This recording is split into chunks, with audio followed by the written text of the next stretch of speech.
Bonjour, je m'appelle Jean-Jacques Nantel. Contrairement à ce que j'ai annoncé à la fin de ma dernière vidéo, je parlerai de la géopolitique de l'Amérique du Nord seulement dans la prochaine vidéo.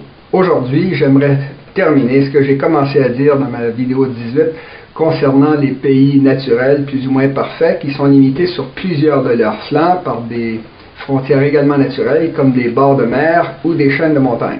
Ces pays naturels, c'est important de le comprendre, existent à toutes les échelles. Pour faire image, je vais schématiser en disant que les continents, ça représente de vastes pays naturels qui sont entourés sur plusieurs de leurs côtés par des océans. Ces continents peuvent contenir plusieurs vallées de grands fleuves qui sont limitées par des montagnes, et chaque vallée de grands fleuves contient une multitude de vallées de petites rivières qui sont limitées par des collines. Ce qui est intéressant ici, c'est qu'au cours de leur histoire, les êtres humains n'ont pas cessé de construire des pays, des États sans cesse plus vastes, qui regroupaient par exemple plusieurs vallées de petites rivières pour former un État plus vaste qui englobait l'ensemble d'une vallée de grands fleuves. Et par la suite, les êtres humains travaillaient à rassembler plusieurs vallées de grands fleuves de façon à créer un État qui englobait par exemple l'ensemble d'un continent.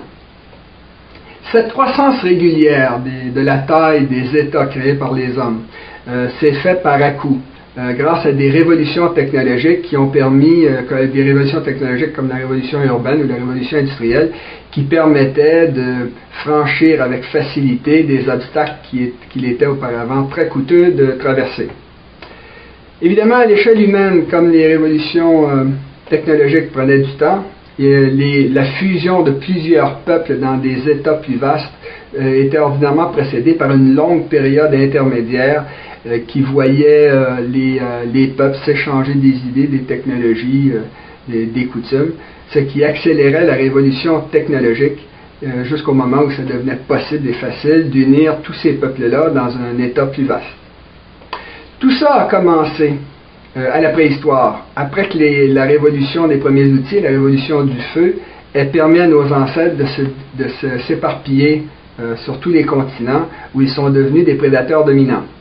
À cette époque-là, chaque tribu humaine possédait un immense territoire où les hommes chassaient et où les femmes, qui étaient immobilisées par des grossesses régulières, restaient dans les environs des villages où elles se donnaient à la pêche ou à la cueillette.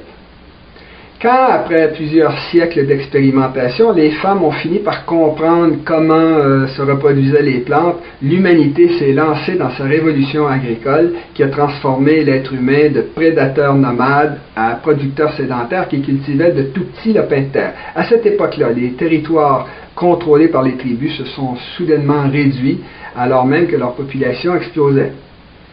Comme les peuplades créées par la révolution agricole avaient de plus en plus de mal à cause de la croissance démographique à produire suffisamment de nourriture sur leurs terres, ils ont dû développer toutes sortes de techniques pour irriguer, ensemencer leurs terres ou pour les protéger des crues ou des inondations. Un groupe de spécialistes a donc commencé à se former au cours des siècles et ces spécialistes-là ont commencé à se concentrer dans les embryons des premières villes, ce qui a lancé la révolution urbaine qui, elle, a permis à plusieurs peuplades de se regrouper autour de cités-États qui étaient contrôlées par un roi qui donnait des ordres pour contrôler l'ensemble du bassin d'une rivière ou d'un bras de fleuve. Une nouvelle période intermédiaire commençait à ce moment-là où on voyait les cités-États d'un pays naturel se battre entre elles pour essayer de déterminer qui finirait par dominer l'ensemble. À la fin, on se retrouvait avec un État-nation centré sur une métropole qui était ordinairement située à un endroit stratégique sur un grand fleuve, par exemple, une métropole où il y avait un roi qui contrôlait tout ce qui se passait dans la vallée du grand fleuve en question, par exemple. On le sait, c'est comme ça qu'ont commencé les peuples égyptiens, mésopotamiens, chinois. Et on peut dire à peu près la même chose pour des peuples comme les Mayas ou les Incas.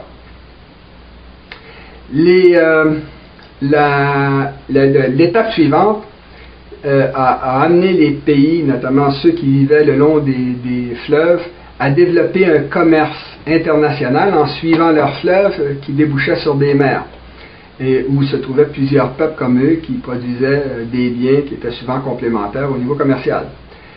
Comme les mers sont des surfaces plates, où on peut se diriger en ligne droite dans toutes les directions sans avoir à monter et à descendre régulièrement des pentes, et qu'en plus on peut y déplacer de grandes quantités de marchandises en se laissant flotter, en se laissant pousser par les courants marins ou en se servant de l'énergie gratuite fournie par les vents, les mers ont toujours favorisé la création d'empires maritimes multinationaux.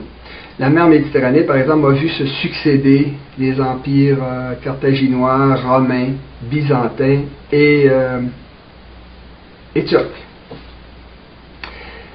Après plusieurs autres siècles de conflits, une nouvelle période intermédiaire, l'espèce humaine est arrivée à une nouvelle phase, une nouvelle période d'unification lors de la révolution industrielle du début du 19e siècle qui a permis la création et le maintien de pays-continents comme les États-Unis, la Russie, l'Inde ou la Chine. Le cas le plus spectaculaire, c'est le cas de l'Europe qui, après une période intermédiaire de conflit qui a duré des millénaires, et juste après une immense guerre civile qui a duré de 1914 à 1945, a décidé de s'unir en créant la communauté économique européenne. Cette étape d'unification et d'homogénéisation de l'humanité, l'étape continentale, est la nôtre, celle que nous traversons présentement, et elle est loin d'être terminée. Cependant, de nos jours, l'accélération de l'histoire est tellement rapide que nous sommes déjà entrés dans une nouvelle période intermédiaire, celle du choc des civilisations, qui voit les populations de plusieurs continents échanger des idées, des technologies et s'affronter sur les océans du monde.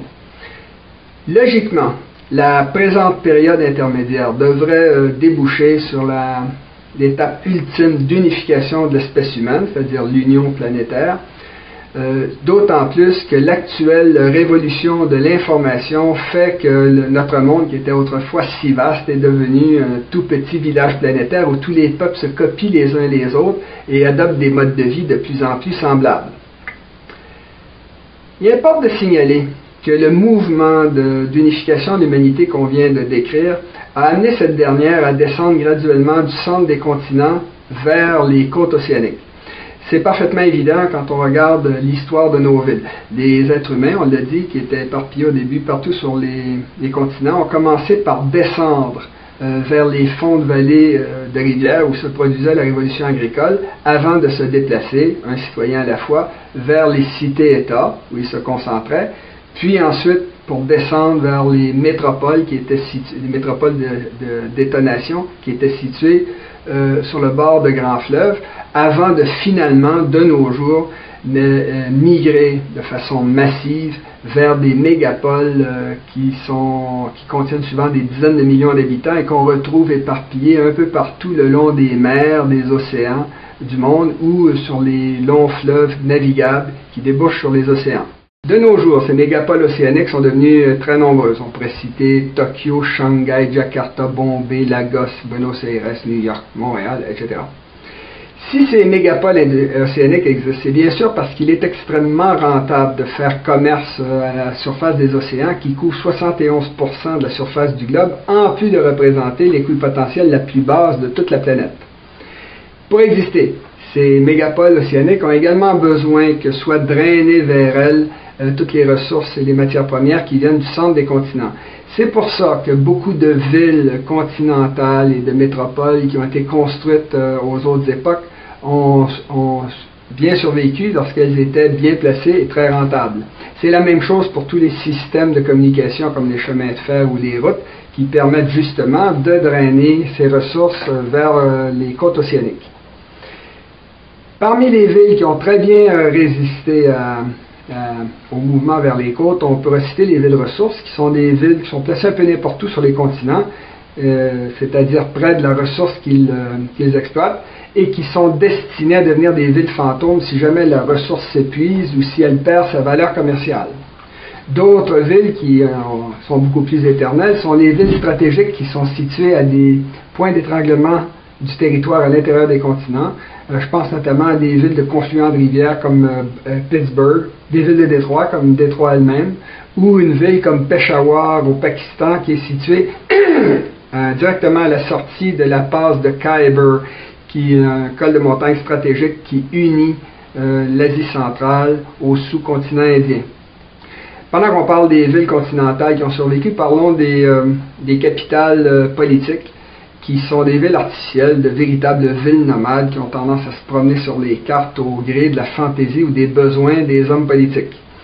Comme les capitales produisent peu de richesses, mais en consomment beaucoup, leurs constructeurs ont tendance à les construire dans des régions éloignées ou difficiles d'accès, de façon à faciliter leur protection. Et ça, c'est tant contre les populations locales que contre des ennemis extérieurs éventuels. C'est exactement le même raisonnement que suivaient les nobles d'antan lorsqu'ils construisaient leur château fort en haut au sommet de collines. Il pourrait sembler étonnant pour plusieurs qu'un souverainiste québécois décrive les phénomènes, les mécanismes qui amènent l'humanité à s'unir graduellement. J'ai deux remarques à faire là-dessus. La première de ces remarques, c'est que la vérité, elle est ce qu'elle est. Je ne l'invente pas, je me contente de la dire. Deuxième remarque. Il n'y a absolument aucune contradiction entre le mouvement souverainiste québécois et la tendance à l'unité de l'espèce humaine, étant donné que les deux mouvements ont pour but d'enrichir les populations en réduisant les gaspillages inutiles d'énergie. Le Canada fédéral actuel n'a absolument rien à voir avec les pays continents que j'ai décrits et qui unissent d'une façon harmonieuse et rentable une foule de pays naturels. Le Canada est une survivance d'une époque coloniale révolue. Au point de vue géopolitique, c'est une aberration à plusieurs points de vue. Par exemple, si les pays continents que j'ai décrits sont de plus en plus stables, c'est parce qu'ils enrichissent tous les peuples qui en font partie.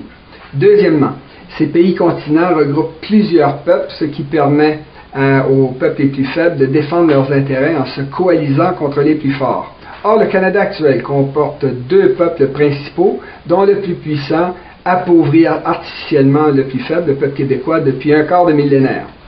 Le Québec est devenu la province la plus pauvre du Canada et est présentement maintenu dans ce statut par un flot constant d'immigrants qui se regroupent en grande majorité autour de nos anciens conquérants pour nous maintenir dans un statut inférieur. Troisième des choses, les pays continents que j'ai décrits ont ordinairement une forme compacte, une forme ramassée qui réduit les distances entre les États constituants, ce qui leur permet de faire un commerce extrêmement profitable les uns avec les autres. Ces pays continents n'ont rien à voir avec la forme extrêmement allongée du Canada habité, où les distances sont tellement énormes entre les provinces que souvent plusieurs d'entre elles n'ont à peu près aucune relation commerciale ou culturelle. Quand on considère l'environnement géopolitique du Québec, il est absolument évident que son pays continent, ce n'est pas le petit Canada, mais l'Amérique du Nord dans sa totalité. Voilà pourquoi, dans la prochaine vidéo, nous allons nous intéresser à la géopolitique de l'Amérique du Nord. Comme d'habitude, je vous encourage à distribuer cette vidéo librement autour de vous. Je vous en remercie à l'avance et je vous salue.